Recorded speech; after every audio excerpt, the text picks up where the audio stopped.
Mike here, head trader at True Trading Group. On April 9th, a nice day. All I traded was ATAI. That's really all it took. Guys, lately, the last couple of days have felt like summer trading. They felt like Memorial Day weekend trading or Labor Day weekend trading. Volume has been light. Volatility is low. Ranges are tight. Follow through is hard to come by. So I feel like with this ATAI, we kind of found the diamond in the rough. Yesterday, with my video yesterday, I talked about how, we were just filled with super cheap stocks that were making moves and then we're taking up the top gainer list. We had similar action in that today. A lot of super cheap stocks that I just don't trade. Stocks that are below a buck, that are like 20, 30 cents. I typically stay away from those.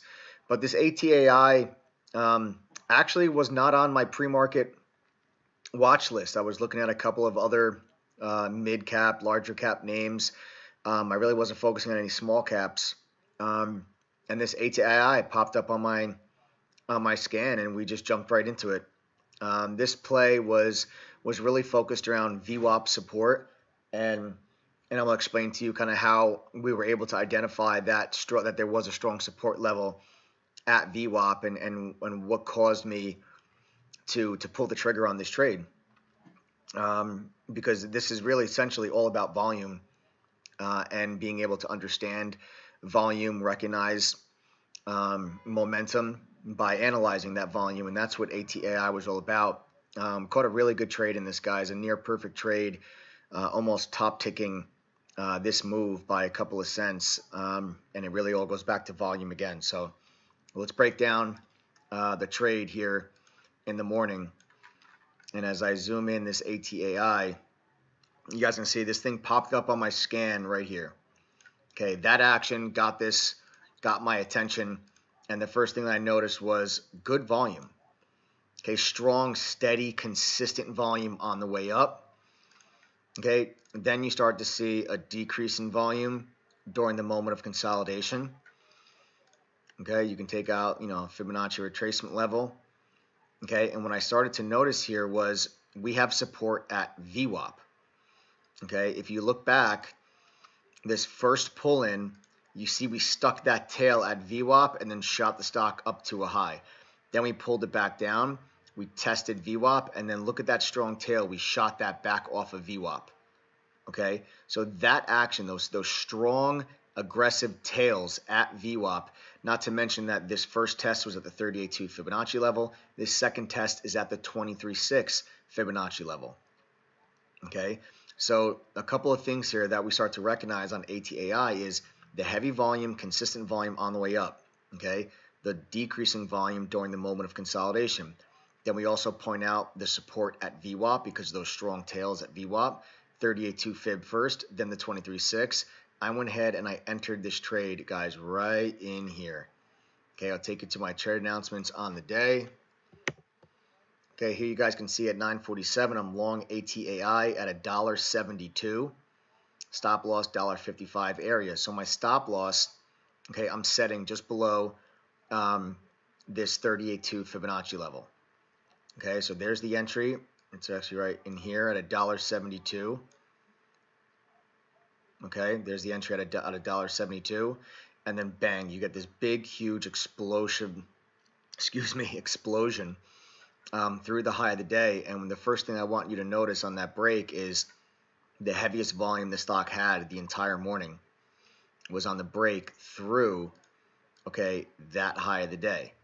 Okay, so at the time, there was your high of the day. That was your initial morning high. We broke through it, heaviest volume bar of the day. And then look at the volume. Look at how steady, strong, and consistent this volume was during that push. That is how you know that a stock has momentum. That is how you know you're going to get follow through and continuation. So once you saw like that first volume bar, you think follow through continuation because it's the heaviest volume of the day. Then you get the second volume bar, and you're like, wow.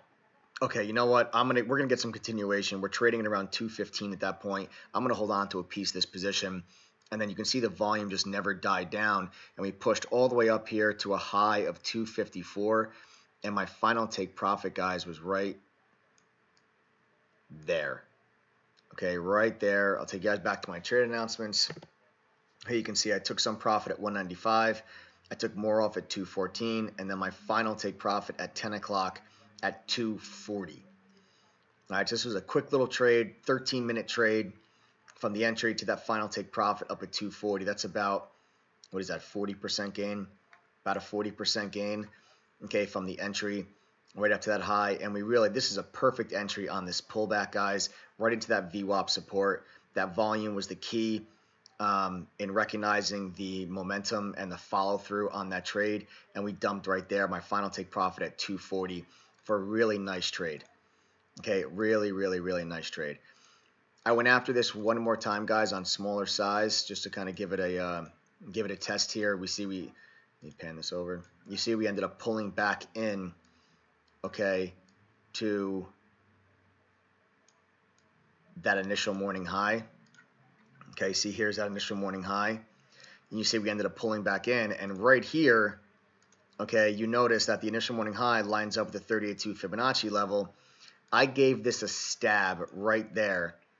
Okay, I'll go back to my channel at $2. I got long at $2. Okay, right there, looking for that previous high in 38.2 to hold, and then see if we got another move. Okay, like, you know, maybe something like this, back up, you know, back up here on ATAI, and that was kind of what I was looking for, to see if we were going to get some continuation. But you guys can see we didn't. We ended up breaking it down, rolling it over, and I got flat right there. Take it back to my trade announcement, so you guys can see I sold out at 181. Okay, so they're at 181 on that one. Okay, so I gave another shot, but smaller size, guys. Usually, like, when I nail a trade in a stock and then I go after it for a second time, it's always with lighter volume than it was on that first trade. Why? Because I'm protecting my profits on that first trade. If you nail a trade, like I nailed that first ATAI trade, if you're going to go back after ATAI, lower your position size, because you don't want to give away a huge chunk of your profits that you worked so hard for in the morning and you caught that perfect trade. You don't want to just give it all back. So I went after it with smaller size, didn't work out, took a loss on it, but you know, still finishing the day with a really, really strong green day because this ATAI, and it was just, it was nice. And then there really hasn't been anything else that's popped up throughout the rest of the day. It's definitely been a slower, sluggish day, like I said earlier. So I'm happy that we were able to kind of spot the diamond in the rough today. All right. So take it easy, guys. I'll see you all in chat.